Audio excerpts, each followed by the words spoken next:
మందాని న్యూయార్క్కి ఎవరైతే మేయర్గా దలుచుకున్నారో ఒక సరికొత్త వివాదాన్ని రేపారు. ఇప్పుడు మన దేశంలో గనక హిందువుల్ని వేధిస్తూ ఆర్ఎస్ఎస్ మీద నిషేధాలు పెడతామని, హిందూ పండుగలు దీపావళికి దీపాలు ఎందుకు పెట్టుకోవాలి, క్రిస్టియన్స్ లాగా లైట్లు ఎందుకు వేసుకోకూడదు, లేకపోతే ఇక్కడ గనక ఏదన్నా ఇతర పండుగలు చేసుకుంటుంటే నాగుల చవితికి పాలు పోయిబాకండి, ఇట్లాంటి హిందువులనే టార్గెట్ చేస్తూ ఉండడం ద్వారా ముస్లింలు క్రైస్తవ ఓట్లు సంపాదించే ప్రయత్నం ఇక్కడ రాజకీయాల్లో ఎట్లా చేస్తారు.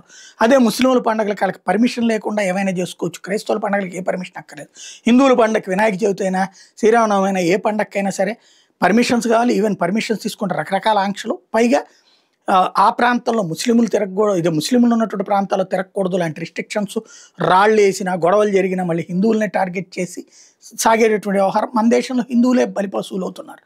ఇదే సందర్భంలో అమెరికాలో ఇప్పుడు అమెరికన్సే బలిపశువులు అవుతారా, అక్కడున్న వైట్సే బలిపశువులు అవుతారా? న్యూయార్క్లో అదే జరగబోతుందా? మందాని తాజా మెసేజ్ ఏంటంటే, న్యూయార్క్లో ఉన్నటువంటి నల్ల జాతీయులకు పన్నులు తగ్గిస్తాను, తెల్ల జాతీయుల మీద పన్నులు ఎక్కువ వేస్తాను, వాళ్ళ దగ్గర నుంచి తీసుకున్నటువంటి డబ్బులతో న్యూయార్క్ని డెవలప్ చేసుకొస్తానని చెప్తున్నాడు. ఇది ఓపెన్ స్టేట్మెంట్. తద్వారా ఓవరాల్గా రేసిజం అన్నటువంటి దాన్ని ఎన్నికల అస్త్రం కింద మార్చుకున్నాడు. తనే రేసిజం చేస్తూ, అది స్పెషాలిటీ.